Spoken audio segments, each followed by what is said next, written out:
November 22nd, 1963, the United States of America was blessed with one of the most talented political figures to fill the position of president. John Fitzgerald Kennedy was to fill the slot for the next 4 years. JFK was born in 1917 to an affluent Boston family. His father and grandfather were very successful in the world of politics.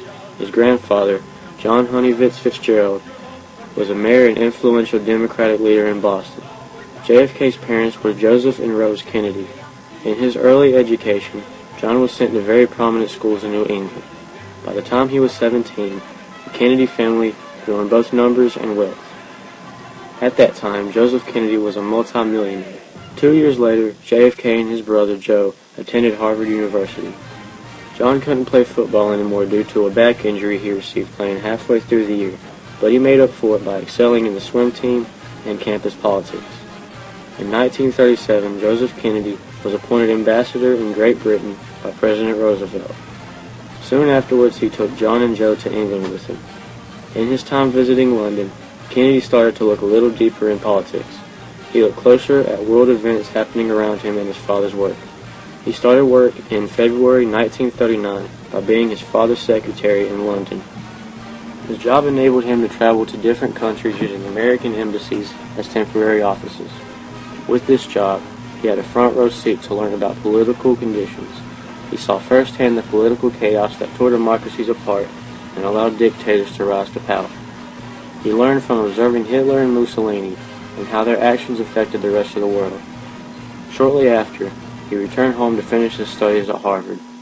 He wrote an essay and was so happy with it he decided to have it published. Its end result was a novel titled Why England Slept. Due to his back injury, he was not physically able to join the Army. Kennedy joined the Navy in September of 1941. He was a Navy lieutenant in charge of the PT Boat 109. His brother Joe was a pilot in the Navy as well. On December 7, 1941, Pearl Harbor was attacked. This rattled the attention of the country and sparked the flames to enter the World War. Kennedys were 8 months in serving in the Navy. On August of 1943, JFK's PT Boat 109 was literally ripped in half by a Japanese destroyer. Despite his back injury, Kennedy was able to escape, capture, and lead his crew to safety. He was later awarded the Navy and Marine Corps Medal for his services. Soon after, Joe Kennedy was murdered on a mission to Europe. JFK was medically discharged from the Navy. In early 1945, he became a reporter in San Francisco, which fed his deep ambition to be a successful politician. Shortly after he returned to Boston, he took his first great leap into politics. JFK ran for Congress against 9 other candidates. He was 29 years old when he won his first election. His work in Congress gave him the nickname the Massachusetts Maverick. He was later re-elected in 1950. In 1952, the Massachusetts Senator Henry Lodge was running for re-election when Kennedy stepped up to the plate and ran against him. Kennedy stood strong against Lodge thanks to his high ambition and motivation for victory. My brother Bobby, who managed the campaign, perhaps he could give us some idea more up to date of what the final figures were. I think that from what we got up to about 20 minutes ago, that we were winning by about 70,000. There's about 100,000 more votes would come in. I think that plurality would remain. That's out of about 2,250,000. Yeah, I think that's just about 5% of the vote. Good, fine. Well, I guess you're glad it's over, aren't you, Bobby? I am glad. Okay. After his new win, Kennedy was the most prominent figure in Massachusetts politics. Senator Kennedy had a romantic relationship with Jackie Bouvier that started in 1951. 2 years later, in September of 1953, they got married.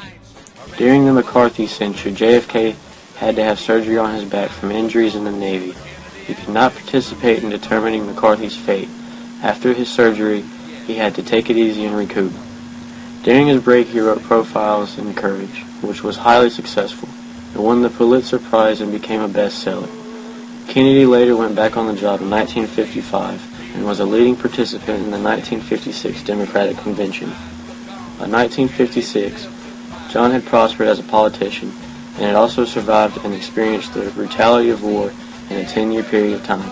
Kennedy was inspired by his convention experience to go for the presidential slot. In November 1957, JFK had his first daughter, Caroline. At this time, the Kennedys had to get used to being parents and having a stable family for Caroline. With this newfound family image, Kennedy's popularity increased drastically. In the 1958 senator campaign, JFK was elected by the most people in the history of Massachusetts. In 1960, JFK started his presidential campaign out of New Hampshire. The feedback he received there was highly positive and successful. With the train rolling at a great speed, he carried his momentum to Wisconsin against Hubert Humphrey. During his presidential run, people called him out on his religious Catholic background. I think that there's really only one issue involved in the whole question of a candidate's religion. That is, does the candidate believe in the Constitution? Does he believe in the First Amendment? Does he believe in the separation of church and state? Now, when the candidate's given his views on that question, and I think I've given my views very fully, I think the subject's exhausted. On his move to West Virginia region, he feuded with Humphrey again, but won with a good, clean victory.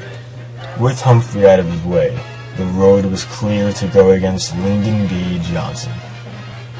During the convention, the Kennedy team was pumped and ready to represent for the Democratic Party and win the votes of the majority.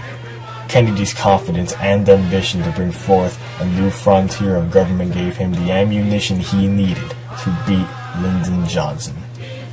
On November of 1960, John Kennedy filled the next slot in the long line of presidency. Soon after his accomplishment, his son, John F. Kennedy Jr., was born. In January of 1961, JFK was sworn in to sit on the throne as President of the United States.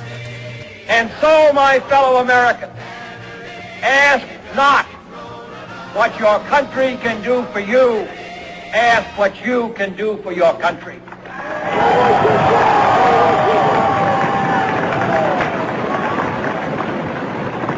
My fellow citizens of the world, ask not what America will do for you, but what together we can do for the freedom of man. Kennedy's first obstacle as president was Castro. Castro was being helped out by the Soviet Union. Castro warned his people that America was backing an invasion by Cuban exiles. The Bay of Pigs proved Castro's accusation to be true. A Cuban exile brigade landed in Cuba. However, the mission at the Bay of Pigs failed. JFK realized America's image and prestige had been damaged. Was a failure, and that the responsibility rests with the White House. He decided to go to Russia and talk to their leader about their military aid. The country was curious to see America's new president and his dazzling wife, Jackie. Kennedy tried to push for peace between America and the world. However, they reached no agreement on his first trip to Europe. During this time, the Berlin Wall was being built to keep refugees in East Germany. Upon his arrival, he created the Peace Corps. I'm also sending to Congress a message proposing authorization of a permanent Peace Corps. This corps will be a pool of trained men and women sent overseas by the United States government or through private institutions and organizations to help foreign countries meet their urgent needs for skilled manpower. It is our hope to have between 500 to 1,000 people in the field by the end of this year. We will send Americans abroad who are qualified to do a job. We will send those abroad who are committed to the concept which motivates the Peace Corps. It will not be easy. None of the men and women will be paid a salary. They will live at the same level as the citizens of the country which they're sent to, doing the same work, eating the same food, speaking the same language. We're going to put particular emphasis on those men and women who have skills in teaching, agriculture, and in health.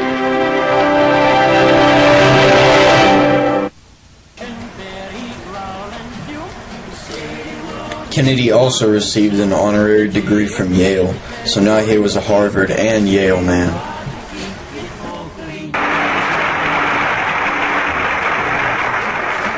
I am particularly glad to become a Yale man because as I think about my troubles, I find that a lot of them have come from other Yale men.